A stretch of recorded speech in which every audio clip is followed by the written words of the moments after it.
On a vu dans la vidéo précédente qu'il était plus judicieux et plus facile de développer un déterminant quand il y avait des zéros dans une ligne ou dans une colonne. Alors, il se trouve que les zéros, mais il n'y en a pas toujours. Et en fait, on va présenter une méthode ici pour ajouter nous-mêmes des zéros sur une ligne ou une colonne. Donc, l'intérêt est le suivant. Si vous avez une matrice de taille 4,4 comme celle-là, vous voyez qu'il n'y a aucun zéro nulle part.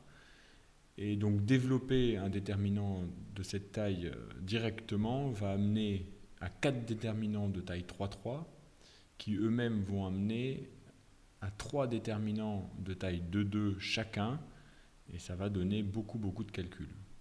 Donc l'idée, c'est d'avant de développer, avec la méthode vue dans la première vidéo, on va déjà mettre des zéros sur une ligne choisie ou une colonne choisie.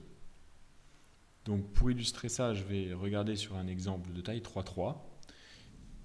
Vous voyez, cette matrice n'a pas de zéro, mais elle a le bon goût d'avoir un 1 ici, ce qui permet de faire apparaître des zéros sous le 1 en utilisant la méthode du pivot de Gauss qui fonctionne ici, qui est valable, donc c'est-à-dire les 3 opérations qu'on connaît sur les matrices. Donc je me sers de cette première ligne au-dessus comme pivot, et à l'aide de cette première ligne, je vais faire apparaître des zéros ici. Et avec les opérations qu'on connaît, c'est-à-dire à L2', je lui associe L2 plus 2 L1, L3', L3, moins 3 L1.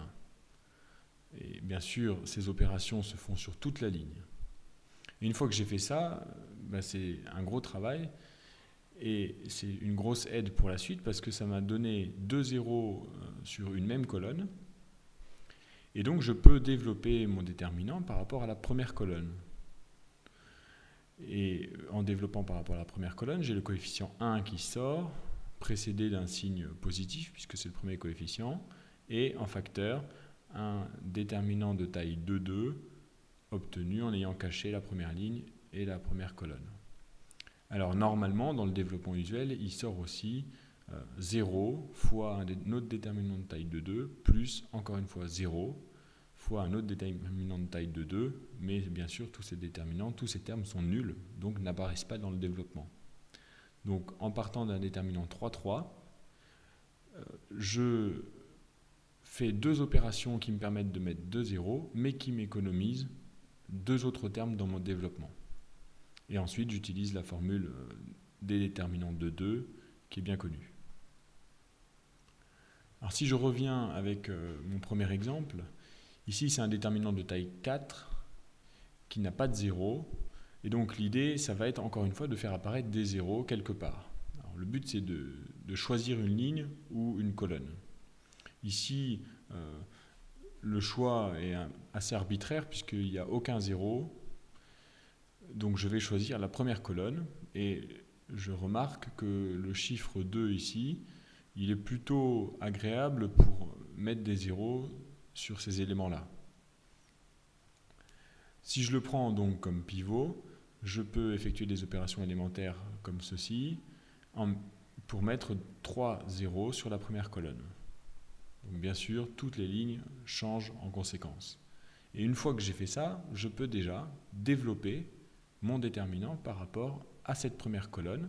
Et au lieu d'avoir 4 déterminants de taille 3,3 qui vont sortir, puisque je n'ai qu'un élément non nul, je ne vais avoir qu'un seul déterminant de taille 3,3. Donc ce coefficient, il sort, il vaut 2, précédé encore une fois du signe positif, et en facteur, le déterminant de taille 3,3, qui est donc recopié ici. Et puis je continue, je vais essayer de mettre des zéros quelque part, et je vais encore choisir la première colonne. Et pour la première colonne, je ne vais pas je vais pas utiliser le premier élément comme pivot, mais plutôt le deuxième, parce qu'il y a un 1. Et donc c'est plus facile avec un 1. C'est-à-dire que je vais mettre des zéros à la place du 2, à la place du 3, en me référençant avec ma ligne pivot qui sera ici ma deuxième ligne. Donc je prends 1 comme pivot, et puis à L1', je lui associe L1 moins 2 fois L2, et à L3', L3 moins 3 fois L2. Ce qui me donne cette matrice-là. Et vous voyez, à chaque fois, j'ai des égalités. Cela ne change pas le déterminant.